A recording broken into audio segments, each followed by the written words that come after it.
How's it going, guys? Welcome back to Concordia Jedi, and after a few years, welcome back to a new what-if scenario.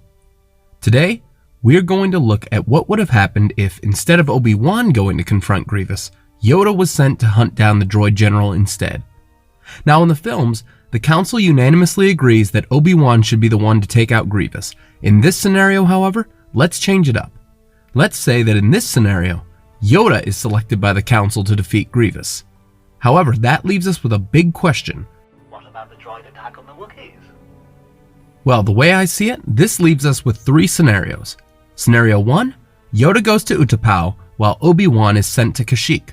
Scenario 2, the defense of Kashyyyk is left to be overseen by Master Luminara, who, if you look closely, is on Kashyyyk during the film. Or, we can go with Scenario 3, which is Mace Windu goes to Kashyyyk. For this what if, we're going to go with option 3. Let's say that the scenario starts just after Anakin is denied the rank of Master. In this scenario, Yoda does not leave for Kashyyyk. Instead, Mace Windu is selected for this assignment. Afterwards, Anakin is seething at the fact that he's been denied the rank of Master. Obi-Wan tries to console his former Padawan, but Anakin brushes this away. He would then be informed by Obi-Wan of his new assignment, to spy on the Chancellor. Anakin's distrust of the Council would continue to grow. From here, things would play out as they did. Anakin would be summoned to the Opera House by Palpatine, who would inform Anakin that he knows of the Jedi's plan to have Anakin spy on him. He would tell Anakin the tragedy of Darth Plagueis the Wise, and Anakin would leave feeling far more lost and confused than before. The next day, the Council is in session. Mace Windu gives his report from Kashyyyk, and Anakin informs the Council that Palpatine wants him to lead the campaign. Windu, however, shoots this idea down, as Yoda states that a master is needed. However, instead of nominating Obi-Wan, Ki-Adi-Mundi instead nominates Yoda. Knowing that Yoda was by far the most experienced of the Order, and that his presence would be nearly undetectable, Yoda would think it over. He decides that he will go and bring Grievous to justice. The Council would agree, and Yoda would soon be on his way to Utapau. This is where we would see a major change in the story. In Revenge of the Sith, one of the biggest reasons Anakin falls is because he's separated from one of his closest friends, his brother in a sense. He's vulnerable as the only person he's able to turn to is the Jedi who trusts him the least, Mace Windu. But with Obi-Wan here, how would this scenario play out? Let's say that Yoda arrives on Utapau and prepares to engage Grievous. Here we see one of the biggest differences between Yoda and Obi-Wan. Obi-Wan in the film, rather than maintaining the element of surprise, jumps down and announces his presence to the entire room, setting himself at an immediate disadvantage. Yoda, however, would send for his clone battalion on the double, who would arrive as the Separatist leaders were leaving. The clones would open fire on the battle droids, who would be caught off guard. Grievous, being the coward he is, would attempt to escape, only to be confronted by Yoda, who, in a swift few seconds, would make quick work of Grievous' bodyguards. As the clones would mow their way through the droids, Yoda would engage in a duel with Grievous. Now here we have some speculation on my part, but I'm confident in my conclusions. Obi-Wan was selected in canon to face Grievous because of his mastery of Form 3 lightsaber combat, which is a purely defensive form. However, I feel that Yoda may have had just as much of an advantage against Grievous, not only due to his smaller stature, but also due to the fact that Grievous had never encountered Yoda and would be hard-pressed to effectively defend against him. Now, let's say that their duel continues and Yoda disarms Grievous of his weapons. Grievous tries to escape on his wheel bike, only for Yoda to lift the bike in the air with the Force and send it colliding into a group of battle droids. Grievous is surrounded by Yoda and several clones. He grabs a battle droid blaster and fires on several clones. Yoda, however, recognizes that Grievous is not going to come quietly. Leaping forward, Yoda slices open Grievous' chest, exposing his organs. Grievous manages to grip Yoda in his clutches, but the clones, seeing the opportunity, fire upon the droid general, destroying his insides and killing him. Yoda would help the clones clear the rest of the hangar before contacting the Council, informing them that Grievous had been eliminated and several Separatist leaders had been captured in the ambush. Anakin would then be sent to inform the Chancellor of this development. Here, things play out similarly. Anakin would inform Palpatine of this development, and Palpatine would reveal himself as the Sith Lord. Like in the film, Anakin would leave, vowing to inform the Council of this terrible truth. However, with Mace on Kashyyyk and Yoda on Utapau, who would Anakin tell? I think Anakin would go to Obi-Wan. Anakin would call Obi-Wan to the council chamber to reveal the truth. Master, I've just learned a terrible truth. It's Chancellor Palpatine. He's the Sith Lord. He's the one behind everything. Anakin, are you sure of this? Yes, he knows the dark side. We must inform the council. If what you've said is true, we are sitting in a trap that could spring at any moment. Master, the Chancellor is powerful. You're going to need my help to arrest him. Anakin, there is much confusion in you. There is something you are not telling me. I've told you everything, Obi-Wan. I don't know what you're talking about. Obi-Wan would turn to face his friend. Anakin, look at me. You can tell me anything. Feeling his world tightening around him and on the verge of tears, Anakin would tell Obi-Wan everything. About his marriage, about his unborn child, about his visions of losing Padme, and about Palpatine's promises. Anakin, I don't know what to do, Master. I know my destiny is to destroy the Sith. It's the only thing that's ever been clear to me in my time as a Jedi. But I can't lose Padme. I can't live without her. And the Chancellor claims he knows how to save her. I'm lost, Obi-Wan. Everything I've ever known about myself is in conflict. And with every second, I feel that no matter what I do, something terrible is bound to happen. Anakin, when Qui-Gon first introduced me to you, I saw only a simple child with no place in my future. After he died and I took you as my apprentice, I learned far more about you and about myself. I have taught you everything that I know. I now think back to our first meeting on Tatooine, and I am astonished to see the man you have become. You are the most gifted Jedi I have ever known. But more than that, you have become much more than a student to me. You are my brother, Anakin, and I would do anything to help you. The two Jedi would look at each other as though for the first time in years really seeing how the other has grown and changed. Anakin would feel a sense of relief having told Obi-Wan his secret. Thank you, Obi-Wan. I know I haven't been the easiest student to train, and my trust in the Jedi has been shaken. If there was one Jedi I knew I could trust, it's you. Obi-Wan would put a hand on Anakin's shoulder and smile. A dread would fill the air, however. Master, what are we going to do? I know that Palpatine has to be stopped, but Padme, she... Calm your mind, Anakin. You must realize that Palpatine is using you. After you killed Count Dooku, he knew that you would be a suitable replacement. We can't allow that to happen. Palpatine can't make a move against the Jedi without cause. For the moment at least, we have time to think. If we arrest Palpatine, he still maintains control over the courts and the Senate. Arresting him would give him all the reason he needs to end the Jedi. So what do? We must contact Master Yoda immediately. The Jedi would run to the communication tower and contact Yoda, who would be nearing the end of Utapau's liberation at this time. They would tell Yoda to return to the temple immediately. Yoda would agree, sensing the drastic change in the very nature of the Force. Within hours, Yoda would return and Obi-Wan and Anakin would explain everything. Realized our worst fears have been. So what are we going to do? Before Yoda could respond, Anakin's comlink would beep. He would be informed that the Chancellor has requested him in his office. What should I do? We cannot allow him to go alone, Master. I doubt you'd be allowed to pass as security. Go, Skywalker will. Another route we will take. A friend I have in the Senate who may help us. Yes, Master. Anakin, trust in the Force. With a nod, Anakin would leave and arrive at the Chancellor's office, while Yoda and Obi-Wan would call Bail Organa to sneak them past the security and into the building where they would make their way towards Palpatine's office. Anakin, I sense great confusion in you. Don't talk to me like I'm some kind of Padawan.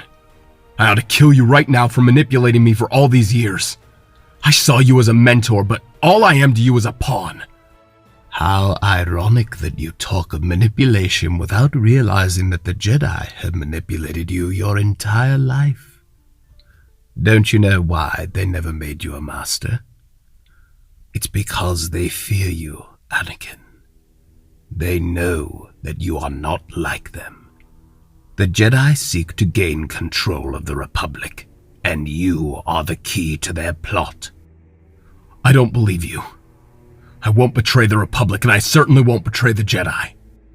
The same Jedi who force you to keep your love of Senator Amidala a secret? Anakin, you know that if the Jedi were to learn of your wife, there would be dire consequences for you, and any chance of saving her would be lost. Please, let me help you. Stop talking! Without my guidance, Anakin, you will lose everything you hold dear. Only together would we be strong enough to save her. Enough! At this moment, Yoda and Obi-Wan would enter Palpatine's office to be greeted by a kind smile from the Chancellor. Master Yoda, Master Kenobi, what a pleasant surprise. Your game is finished, Chancellor. Dear me, whatever are you referring to? No, we do what you are. You are the Sith Lord. Is that right? Even if I am, that's hardly a crime. It may not be, but orchestrating an entire war and a plot to gain power most definitely is. And tell me, Master Jedi, how would you intend to prove this to the Senate if it were true?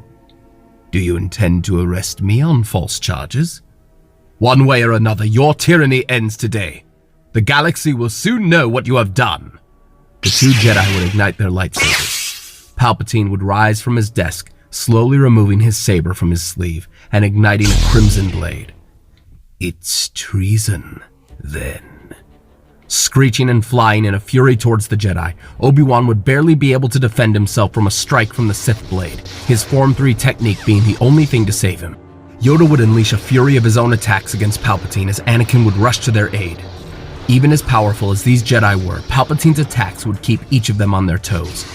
The fight would lead its way towards the window, which would be shattered into pieces. As Yoda would block a stab from Palpatine, redirecting it to the ground, Anakin would land a well-placed kick to Palpatine's face, causing his saber to tumble over the ledge and into the streets below. Surrender, Chancellor. You have nowhere to go. Palpatine in a fury would send torrents of lightning into the faces of the Jedi. Obi-Wan and Yoda would just barely be able to hold back his might. As the lightning would redirect from Yoda and Obi-Wan back at Palpatine, the room would shake. Anakin, please help me. I surrender, please. Skywalker, your chance this is. Anakin would look at the man firing the lightning and back to the Jedi. Anakin would realize that his whole life as a Jedi has led to this moment, and yet there would be hesitation on his mind. What about Padme? Anakin, help us! If you don't stop him, the galaxy will be plunged into darkness! Anakin, I have the power to save the ones you love! You must choose! Time would seem to freeze as Anakin finally reaches the crossroads of his destiny. Deep down, the Jedi didn't matter to him as much as Padme. But if he allowed such a tyrant to rule, how could Padme ever look at him again? Thoughts of anger and betrayal filled his mind. Thoughts of keeping his marriage a secret. Of his mother's death. Suddenly, in the darkness of his mind, a voice called out to him. Almost a whisper. Trust in the Force. And in this moment, his decision would become clear. Lifting his lightsaber above his head, Anakin would strike. The lightning would stop. A sizzling smell of charred flesh filling the air. And breaking the silence, a final raspy breath escaping the body of Chancellor Palpatine. Anakin stood in shock as Yoda took a moment to rest. Anakin, it's over. You've done it. What now? Go, you will. Both of you. Report this to the Council, you must. Inform the Senate, I will. Anakin and Obi-Wan would swiftly return to the temple, alerting the Council, who would convene immediately. Yoda would be taken in for questioning. Within the days to follow, news would reach the Republic of the Chancellor's demise. A trial was set with Bail Organa and Padme Amidala representing the 3 Jedi. Upon searching through Palpatine's office and upon receiving testimony from the captured Separatist leaders in exchange for leniency, the evidence would soon be overwhelming. Palpatine would be discovered for the tyrant and manipulator he was. The Jedi would walk free. In the following days, using intelligence gained from the captured Separatist leaders, the remaining heads of the Separatist Alliance would be arrested and the battle droids and their production shut down. Anakin would be called to the council chamber to discuss his future. Mace Windu would speak up. "Anakin Skywalker, you have violated several tenets of the Jedi Code, forming attachments and allowing your emotions to cloud your judgment. I understand, Master. However, you have shown remarkable bravery and strength of character, standing by the Order in its darkest hour. The Council has therefore come to a unanimous decision. Anakin Skywalker, we grant you the rank of Jedi Master." Filled with a righteous pride, Anakin would bow. "Thank you, Master Windu. Your relationship with Senator Amidala has also been approved for you as a special favor to you for your loyalty to the Jedi Order. However, we ask that your primary loyalty be to the Republic and to the Force above all else." "Yes, Master. However, I must request a leave of absence from the Jedi Order for a while. I don't know how long I'll be gone, but if you need me, I will let you know where I can be found." "Agree with you. The Council does. Granted, your request is." The day would draw to an end. Seeing Obi-Wan staring into the setting sun on the steps of the temple entrance, Anakin would find his old master, and now, finally as equals, the 2 brothers would smile at each other. "If you ever need any help, Obi-Wan, oh, don't worry about me. Without you here, my biggest problem will be finding a way to keep my life exciting." "Obi-Wan, when we fought Palpatine, I was scared and conflicted. I thought of everything the Jedi told me to repress. But then I heard a voice telling me to trust in the Force. I think it was Master Qui-Gon." "Qui-Gon? I know it sounds crazy, but it's what I heard. The Force holds a great many mysteries, Anakin. Perhaps you did hear him. All I know is that these are mysteries we can solve together. One day." Sharing one last moment with each other, Anakin would leave the temple and go home to Padme. Padme would give birth on Naboo to 2 healthy children, a boy named Luke and a daughter named Leia. As the galaxy would enter a new era of peace, so too would Anakin Skywalker find peace amongst his new family for many years to come. So there you have it, guys. I know this was a long one, but I wanted to make this what if perfect because I've gotten so many comments from you guys about how you want more what ifs, and I really wanted to give you guys something thought out. I really do think this is what would have happened. I think Obi-Wan was that one figure outside of maybe Ahsoka that if Anakin opened up to, could have helped him. But let me know what you guys think. Leave a like and comment below and tell me what videos or topics you'd like to see me cover. Don't forget to subscribe and hit the notification bell, and we'll see you next time on Concordia Jedi. And remember that the Force will be with you. Always.